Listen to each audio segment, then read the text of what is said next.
Shivani.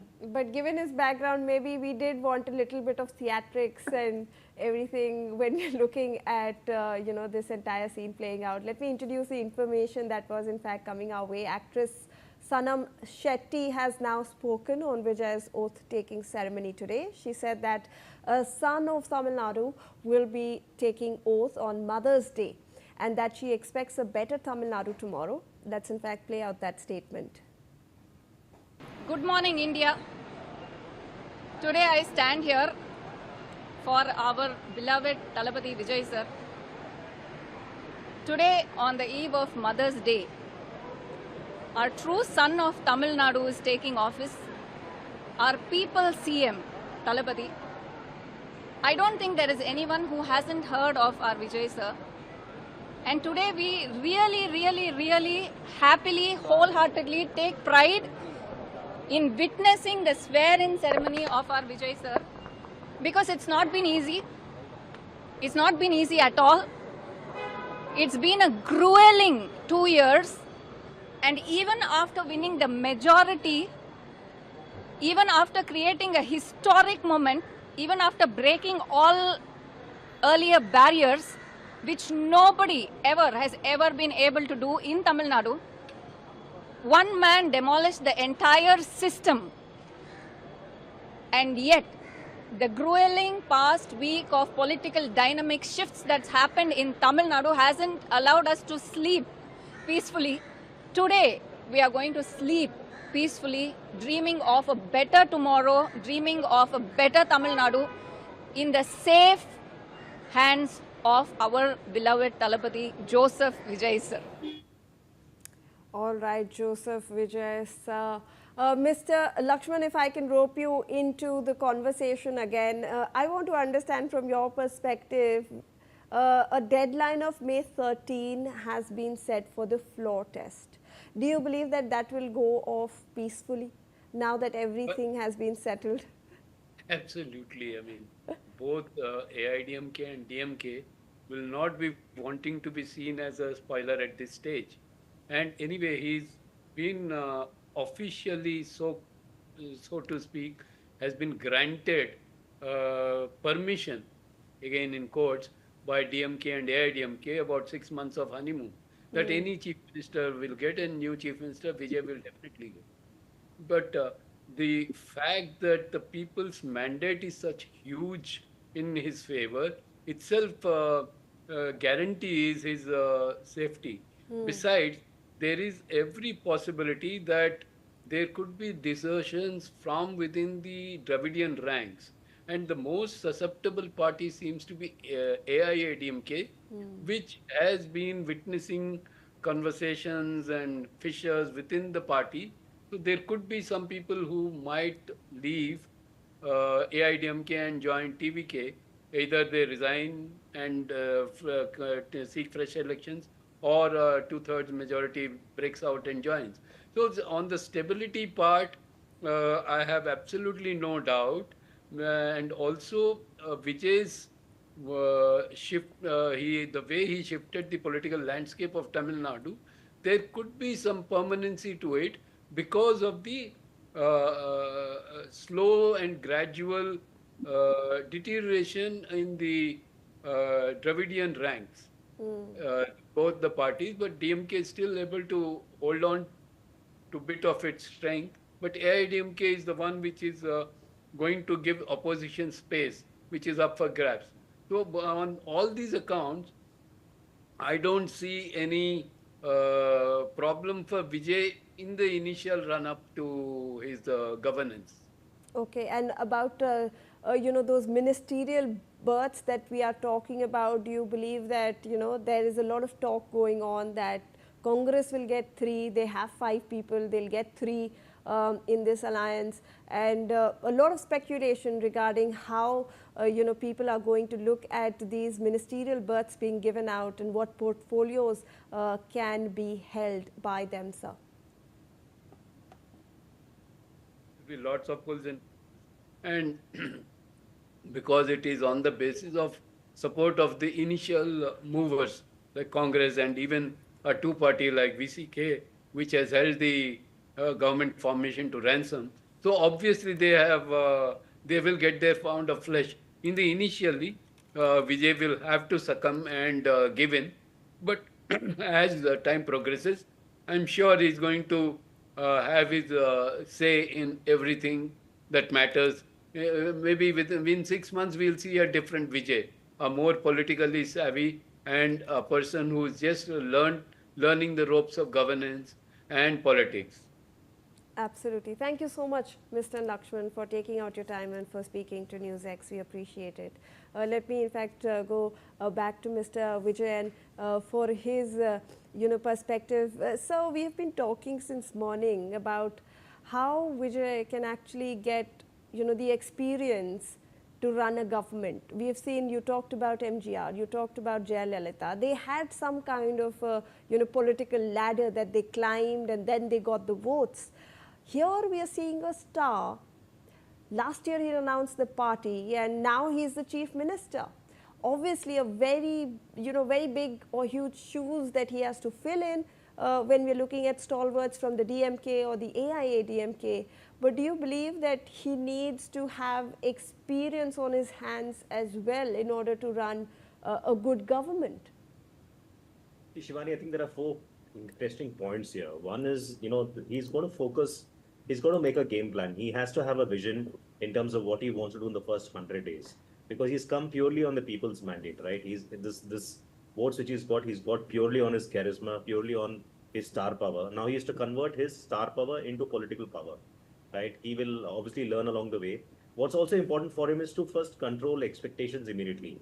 The public mood is emotional right now. We have all been talking about it. There's also additional pressure on him right now because everybody's expecting everybody's expecting everything from him right now, and he must avoid over promising in this honeymoon phase. He should, I feel he should communicate a realistic roadmap instead of just cinematic announcements, because people don't expect miracles in 100 days, they expect direction. So what he has to do as a leader is he has to show direction, and he has to build a strong administrative team, which means I don't think government can just run only on charisma. He needs experienced bureaucrats, policy makers, economists, and advisor around him. And one has seen uh, in the last 50, 60 years, Tamil Nadu voters respect efficient administration. So if he does that job well, I think he'll be fine. Ultimately, he has to build a good team, because a team which is, if he's got a good competent team which is around him, that how half his job is done. So he's going to be tested in terms of his leadership skills. He's going to be tested in terms of how quickly is he learning. He's going to be tested in terms of, this is not, he's not going to be in the spotlight here. He has to be as accessible as possible, because he's been voted for a particular reason, that people feel he's accessible, people feel he can listen to the grievances. So that's going to be really important. He has to also focus on at least three visible deliverables, in terms of the initiatives which you talk about, the youth-centric initiatives, the women-centric welfare measures, which every political party talks about, but how are they even fulfilling it? And the urban infrastructure and public transport, initiatives which is talked about. If he focuses on these three things as a start, he is in a good space. Because all this creates a lot of visibility. It also creates credibility for him. Right now, his credibility is built only on his star power, only on the movies which he's done. It is well. What is going to be real focus here is going to be how he translates that star power into political power. So the credibility which he builds up, the endorsements which he gets, how does the opposition really think about him, and what do the people really think about him in the first 100 days. So the first 100 days is going to be very crucial, very important for him. And if he has the right team around him, half the job is done. So he has to be very clear. He should not rush into things. He should, make sure that at the end of the day, what he's promised in his manifesto, what is promised in his deliverables, he makes a sustainable roadmap based on that. And that's what great leaders do, right? And I feel, we should give him a chance. Let's see what he's really up to, because he's come on the people's mandate. And it's very, and the way he's been elected, the way people have voted for him, the Gen Z, the way they've come in as families and voted for him, just goes to show the kind of star power he has. But all the star power will not help on the political minefield. Because when I say political minefield, I'm saying, and there's a reason why I'm saying that, everybody's just waiting for him to make one, to make one mistake, and it's going to be like the crab mentality. They'll want to bring him down. So what is really important for him is to have a good team around him, focus on his deliverables, listen to the people around him, and make Tamil Nadu, as great as it was earlier. Because in terms of development, Tamil Nadu is doing quite well as compared to other states. So he has to focus on that. also listen to the opposition, listen to the opposition and take a measured view, take a measured opinion as a sustainable bureaucrat. I think if he does that, he's in a good ship. If he doesn't do that, then he'll be in trouble. Absolutely. If I can also get in Rajalakshmi ma'am on this. Ma'am, do you believe that Vijay can, see it through without any help from, seasoned advisors when we are looking at, government or when we are looking at policy making? Now, we had the other expert, in fact, comment on how there will be these first-time MLAs who might not know the procedures, but they'll learn that in the first 6 months of the house, and then there is the policy making that comes into the picture as well. So how do you think that this will play out for a party like the TVK, which was not in existence 1 year ago? That's very interesting, Shivani. Now, one major thing that was out in the open during the government formation was that, Mr. Sengotian, who is a senior leader from the AIADMK, who has joined the TVK, he had actually advised him to approach the governor as a single largest party. So now, he comes with a lot of experience. So I think that he is probably going to be the pro tem speaker. Those were the kind of rumors doing the rounds. So people like him, they could actually advise Joseph Vijay on how to go ahead with a lot of things, because yes, the first time MLAs, they will have a little difficulty dealing with the bureaucracy and dealing with the daily routines of all the all the what is expected out of these representatives. So those kind of things, yes, they do need a little prior experience in administration. All of that would have definitely helped, and this was actually a little visible. This lack of experience was visible during how he was conducting his public rallies when there was the stampede. So that was again avoidable if he had somebody who was guiding him with prior experience in politics. So those kind of things he'll have to be extremely cautious about, because now uh, since all these parties, they have spoken about this 6-month period. The DMK, especially Mr. Stalin, he has spoken about this 6-month period, which only shows that they're waiting for him to actually make a mistake. And obviously the public also will be looking at him with a lot more expectation, because they are looking at it as a completely new change. So we are hearing about this new Tamil Nadu from today. Absolutely. So there are definitely bound to be huge expectations, and he will have to look at a lot of advices from the right people and not be swayed away by his coalition members also, because they come with experience from the DMK fold. So that is something that he should be avoiding, Shivani. Right, a very interesting set of points over there. Let me introduce this piece of information that has come our way. The sources are saying that Rajinikanth is yet to arrive for Vijay's oath, and the sources are saying that there has been no confirmation on Rajini's oath presence and over here at the venue. So we were in fact getting information through sources that Rajinikanth may or likely attend the oath taking ceremony. 30 minutes from now is the deadline when the oath taking will actually take place, and he has not yet reached. So obviously speculation rife, but remember that he was one of the first people who in fact had congratulated Vijay on this historic mandate right after the elections as well. So we are looking at this development as well. We are tracking this. Let me in fact go back to Mr. Vijayan on the talk about how AIADMK and the DMK can actually maybe also guide the TVK. Do you believe that Tamil Nadu should look at a coalition that is a greater coalition, and they all come together to help the TVK run a government, because it's the people's mandate that they are going to respect? Power. So I don't think, and they're going to ever going to, these are all parties which have been fighting tooth and nail against each other for the last 50 years, be it DMK, AIDMK, they would want Vijay to fail. Obviously, publicly, they've gone out and congratulated him, said, great job, you've got the people's mandate.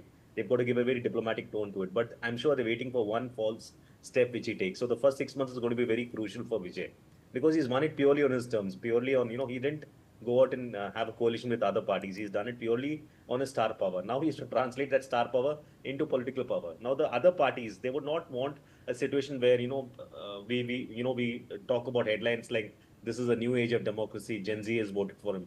Obviously, the parties which have been in power will not like it. They would want to see him fail because then what were they doing for the last 50 years, right? So the question marks are raised there. So they obviously want to adopt a very uh, a very collaborative tone, saying that, we want to help Vijay do well, we want to help the party do well. I don't think any party wants any other party to do well. Those in a perfect world, it would work, but I don't think it works here because here everybody is just waiting to hold on to him, and if he fails, they will want to, make sure that he fails also. So I think we've got to be very clear. Vijay is going to be on his own. He's got to have a good team around him. He's got to do this. The first 6 months is going to be very crucial for him. He should not be impulsive about his decisions like he did, when he was meeting the governor, going back and forth. He's got to show more political acumen here. Hopefully, he's learned from his mistakes. He's an actor and he knows what needs to be done. He's understood what he really wants to do here in politics. What I really like about this is it's exciting because it gives us a third alternative. We've been talking about DMK, AIDMK in terms of Tamil Nadu politics, and they've been doing this for the last 50 years. The voters had no options. They had either DMK or AIDMK, and NDA, which is now coming to the picture. Now with Vijay coming in, it gives you a third alternative. It gives you something which you can look forward to. There are obviously a lot of aspirations. There's going to be a lot of pressure also on him. He's got to also fulfill all the promises which he made because people will hold on to these promises. They'll want to know what he's done about it. That's going to be important. His strength is his communication. His strength are the sessions which he does. Those open air sessions which he has done so far. In spite of the stampede happening, in spite of questions being raised about his personal life, this man has still made it. Elected. That means what really matters for the people is the fact that what he can deliver. So he's going to really focus on his strengths. He's got to really focus on the fact about on his communication, because in the first 100 days your communication is going to be really critical and important. How seamless and what clarity do you have as a political leader in terms of what you want to deliver? So he has to be very clear in terms of a roadmap. He has to be very clear in terms of creating a 30, 60, 90-day roadmap. I know it sounds very technical, but that's going to be very important for a leader of today. We're not talking about leader of yesterday or yesteryears. We're talking about now, the present generation. They want somebody who's clear, who has clarity, who understands their aspirations, who can give them job opportunities, welfare schemes, and basically people vote for change. And change will not happen overnight. It will take time. So we got to give him some time. We got to give him 6 months, but all the eyes are going to be on him because he's the new incumbent in the phase of not just Indian politics but world politics, I believe. Absolutely. In fact, we have some more information flowing our way. Sources are now saying that Vijay's former wife is unlikely to attend the oath-taking ceremony. Sangeeta is reportedly